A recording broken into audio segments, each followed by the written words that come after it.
And once again, we are here on Living in the 21st Century.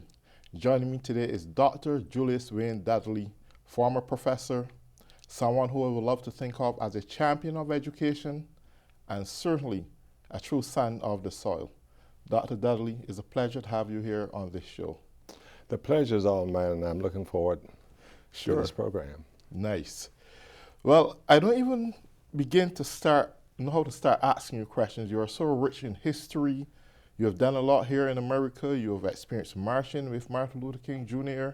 You have written several books, over 4 million books, and sent up to South Africa. I mean, there's so much to talk about. But first, just tell me a little bit, what was your experiences in that time walking with Dr. King and so forth? At the time, I lived in Atlanta, my birthplace. I was born at Grady Hospital, and that was the hotbed of civil rights during my youth. And it was very simple and very easy for a young person like myself to become affiliated with the civil rights movement. Dr. Martin Luther King was born in Atlanta. John L. Lewis, now Congressman John L. Lewis, made frequent visits there. It had been a place where civil rights was a very vocal conversation that had national and international impact. While I was a student at Morris Brown College, a part of the Atlanta University Center, there were students who said, we want to march, we want to help bring about a more progressive, more inclusive environment for all Americans, and hopefully have a far greater impact on the global scene that would, free people who were being terribly suppressed throughout the world. So it was just a part of the daily diet. We saw the famous people engaged in civil rights, A. Philip Randolph coming to Atlanta, Bertrand Rustin, George Farmer, just a host of people who were there. Julian Bond was really like a neighbor. He lived on Uralee Street, I lived on Ashby Street.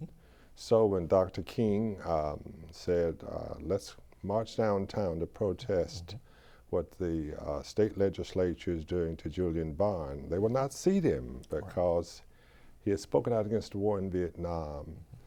And I like 2,000 or 3,000 students from the Atlanta University Center, just marched along with Dr. King. We saw him, and he was shaking hands. He was very friendly, cordial, very much like his daughter Bernice, and also his wife, whom I met, and I had associations with them. In fact, I knew most of the members of the King family. Dr. King also attended Booker T. Washington High School. That was the high school from which I graduated. He was there in the 10th grade. We still have his papers. That is one of his term papers that he submitted when he was in the 10th grade. So it was a real experience for us. Secondly, John L. Lewis and others wanted to protest racial segregation in downtown Atlanta. There was a well-known restaurant called Labs, and I can vividly recall the students from the Atlanta University Center marching on one side of the street, protesting racial segregation, and on the opposite side of the street, members of the Ku Klux Klan were marching for racial segregation. We were separated by the Atlanta Police Department. Fortunately or unfortunately, I had to go to work, and I went to the Chevrolet Fisher Body Plant to work at 4:30. That meant I had to leave the marchers.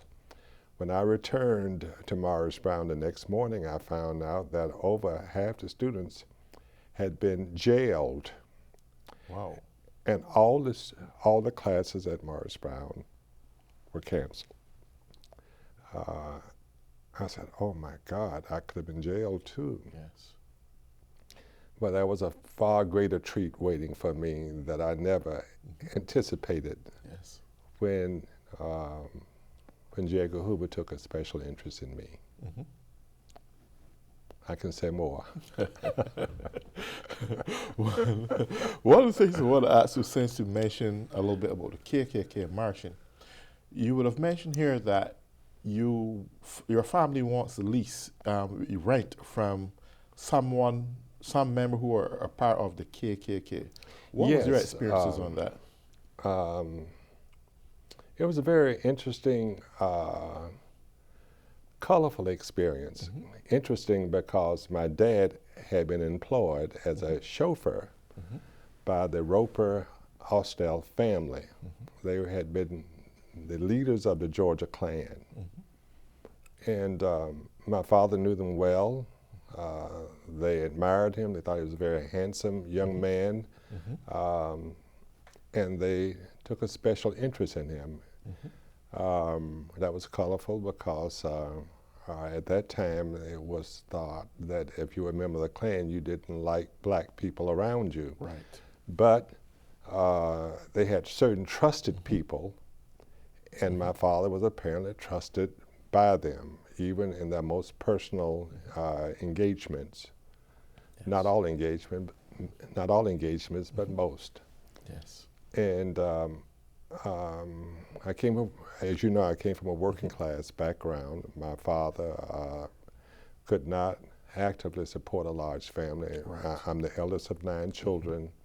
Mrs. Roper made it possible for my dad to get a job at the Atlanta Housing Authority. The Klan had enormous power. Yes. Police, you can call the Atlanta Police, you can call the Atlanta Housing Authority, federal programs, and they controlled Atlanta. Yes. And my father asked that he could get a job in Atlanta rather than working in Buckhead, and they made it possible. And afterwards, my father had a much larger family, 7 children. There were 2 more to come, a total of 9. Then at some point, my mom and dad wanted to save money rather than pay rent and to purchase a home. The Ropers and the Austells said, we have 93 acres of land. Called my dad, Julius, you can go up and live up there. Just keep the roads clean, and then come over to the house and serve us on special occasions, and then you can live there.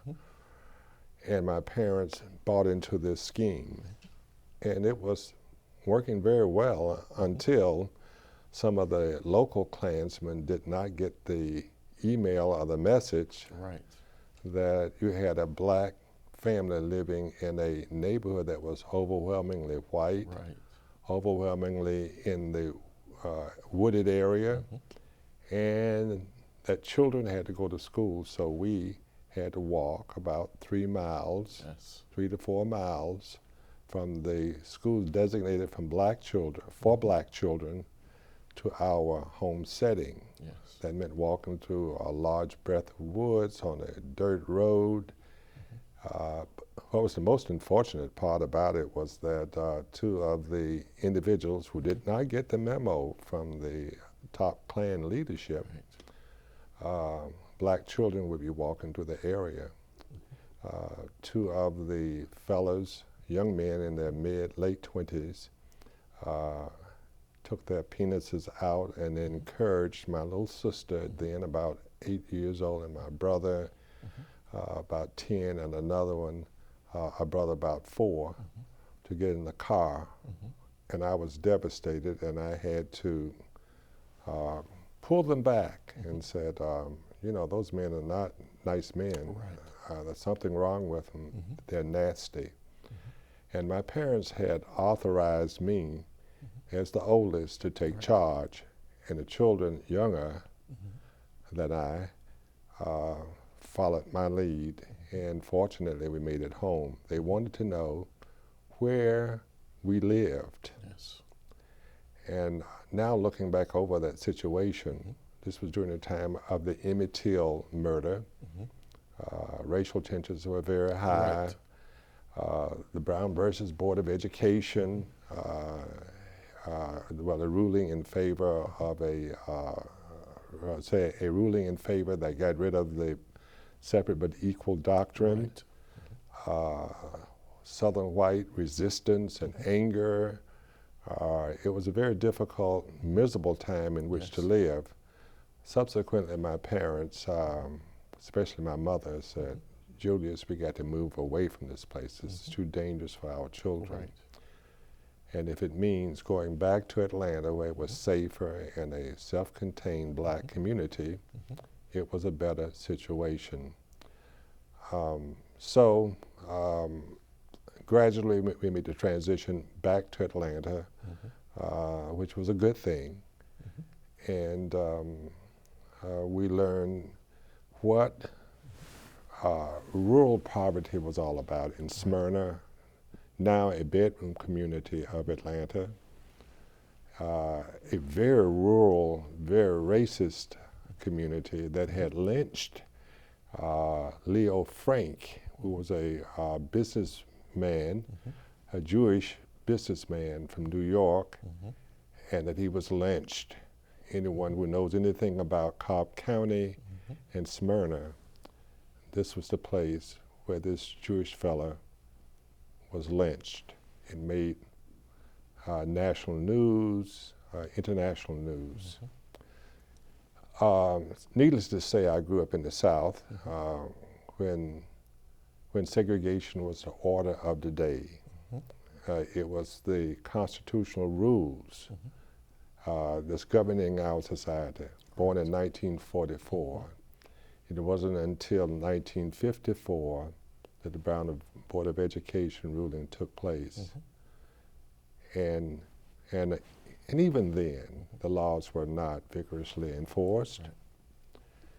In 1964, Lyndon Baines Johnson signed the Civil Rights Bill, Civil Rights Law, made it into law.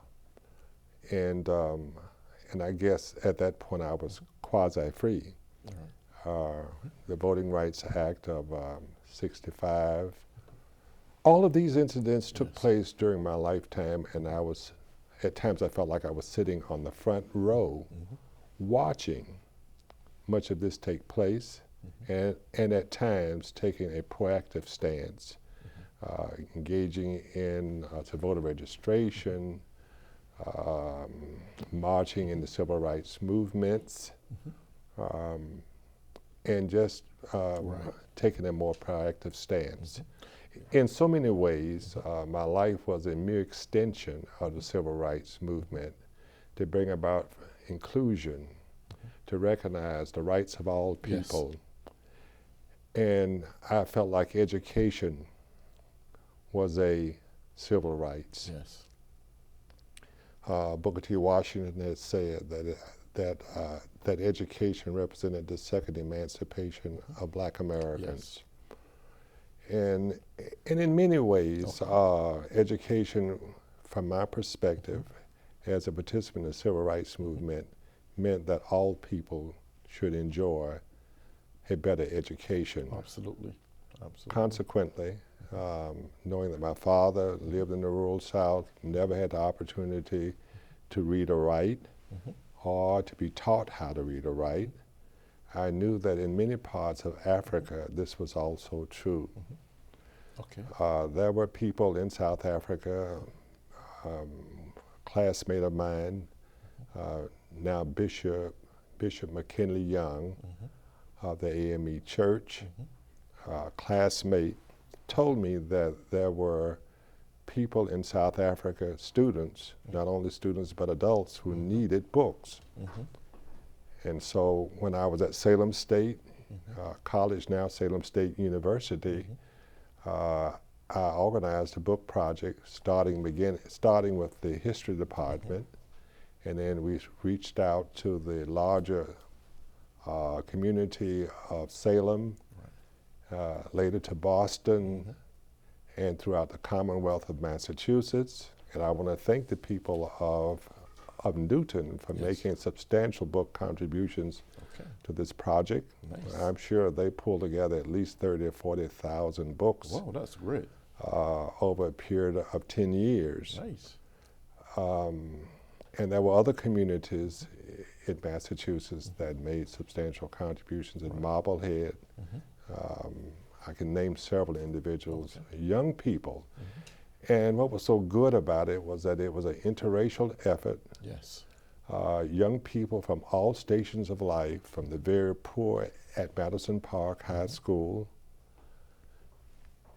in Roxbury to the schools in Marblehead. The Dana Hall School contributed at least 10,000 books. Nice. What I'm saying to you is that you had young people who were interested in pen pals in other countries, primarily in African countries, people who wanted to reach out and make a difference in the world when they were very young. Now, many of these people are in their 30s, 20s and 30s and 40s. Some of them are now teaching at universities and colleges. And I'm keenly aware of one person, Dr. Emily Campbell, who's now at UMass Amherst. She wrote me a nice little letter from Wakefield, and said she wanted to organize a book project at her school, the Hurd School, and I never heard of it. She had read about me in the Boston Globe, Christian Science Monitor, and other notable publications. Right. So I spent time organizing books for South Africa. The vast majority of them went to South African students. And I had the opportunity of visiting some of those schools. Nice. Right. One of the things I want to ask you, because I think you have mentioned at one point you had close connections to Bishop Tutu in terms of fighting apartheid. What was your impact and influence in making a difference in terms of fighting apartheid on a minor scale in South Africa?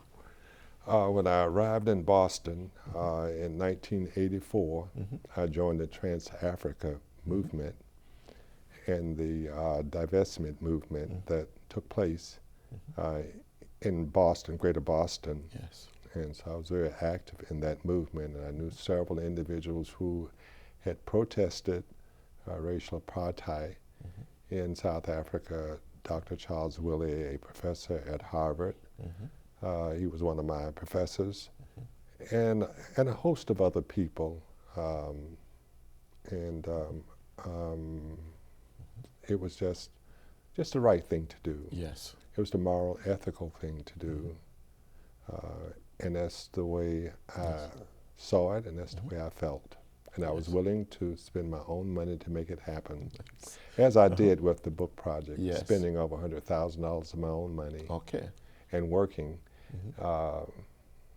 doing any task that was necessary to encourage young people to do the same. Yes. If you truly care about a project, if you are committed to it, others will join you. Yes. Yes. Out of the lenses of your eyes, how do you view, I know we would have made some progress as Black people in this country, thanks to people like you and Dr. Martin Luther King. In the terms of institutionalized racial inequalities, how do you view it today in this present time among minorities in this country? It's been a bit of a disappointment. Yes. If for no other reason, it seems like we took 7 steps forward, and at times, it seems like we've lost ground. Yes. No longer 7 points ahead, but 2 points behind. Yes. One could say I suffer from the post-Semitic,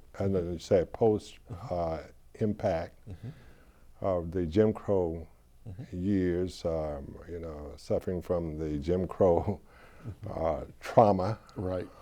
Post-traumatic syndrome, I guess. That's the term I was trying to say. And then I was saying, oh, I never used that phrase before. But yes, I just said, my God, I see young people shot in the back, unarmed, racial atrocities. See the immigrant little girl dying, 7 years old. You know, just so much meanness that seems to have reared its head since it has a leader. Yes. And those sentiments were always there. That large segment of the American population was there, well documented. If one would take the time to read my master's thesis, published, well, written in 1969, the making of a situation that we now find ourselves, a situation in which we now find ourselves, was quite similar. Yeah. One of the things. Just imagine, Atlanta was the center of the Klan activity during the 1920s. They hated Catholics, Jews, and blacks, primarily blacks, but they hated immigrants too. Yes. When the Klan fell apart, by 1929, they had embraced another hate organization, and they seemed to have loved Mussolini and the black shirts. You know, how can you fit this super patriotism into something that is alien and foreign? It has happened before in America, and I well documented this type of attitude and movement in American life. Right. What kind of advice would you have for the younger generation today? And if you notice, we see places like Chicago and Washington where there's consistent shootouts among black people. They're killing themselves. Some of them aren't as educated for some reason or the other. And we could all align this to the overcast and that generational spell of racism and that kind of tension. Yes, we know that they can pull themselves together now. But what kind of advice would you want to reach out and say to those people, those younger black generation who are consistently killing themselves, whether for some reason or the other? Rather than killing themselves, pull themselves together, what would you want to advise them on? If I could be given 2 or 3 hours, then I could go into the details on this one. But this is more or less in line with your first question about the how institutionalized racism is, which I did not address in part, but now I'll use it as a segue. Well, we definitely got to do that show on this. When you have institutional racism, we're not talking about just one individual, but we're talking about organizations and groups, various types of quote-unquote cabals of interests and individuals who make sure that the system function even though there is progress. Yes. And it's very sad because every life is important and every life should be valued. Yes. And those who can benefit financially from the obvious misery of others have made it institutionalized. They have integrated it into our every facet of life. And you have good people who will not take a stand because institutionally their wealth and status. All of this is associated with the institutions that they must support. And it creates this rather duplicitous behavior, but it's schizophrenic, attitude on the issue of race, and it's very sad. Yes. Do I see a very optimistic, yes, I see some optimism, and I believe the optimism will win out, possibly over a period of the next 20 to 40 years. But for those individuals who must endure the suffering in places like Chicago or even in Boston, yes, you look at job opportunities, you see how the system is creating a pathway for children in the grammar school, and that by age 14 or 15, there's a bed waiting for them in places like Utah, Mississippi, and the federal government has allocated money to support the prison system. Yes. So all of this is a part of a larger institutional plan, and it's larger than one individual or one group. Now, what I would say to the youth is, you must embrace humanity, all of humanity. Do not exclude anyone, and worst of all, do not turn your frustration inwardly. And see so little value in yourself. Yes. You know, black lives do matter. Yes. But for some people who have been so brutalized by a system, they see no value in themselves and no value in others. Yes. Now, there are several ways we could attack this issue. We could improve the quality of lives of these individuals on our small budgets, volunteerism, and of course massive federal support. Yes. Changing of rules, enforcement of civil rights legislation. There are a host of issues. Gerrymandering is just way out of control. Look at the state of Georgia and then how that gubernatorial race took place in Florida. Yes. You know, there's so many. And if you look at North Carolina today, with the questionable congressional district, I believe it's the 9th district, people say, are we moving forward continuously, or do we suffer setbacks? Right. It seems as if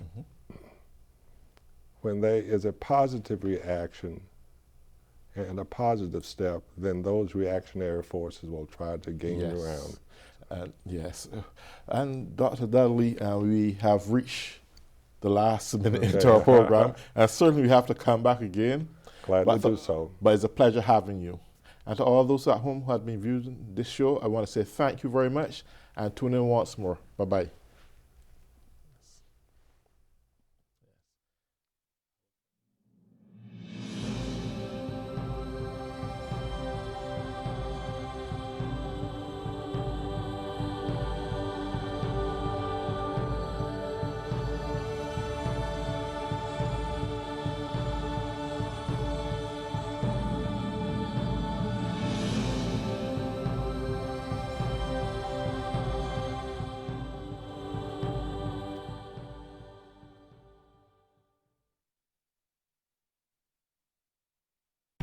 Hey, Mom.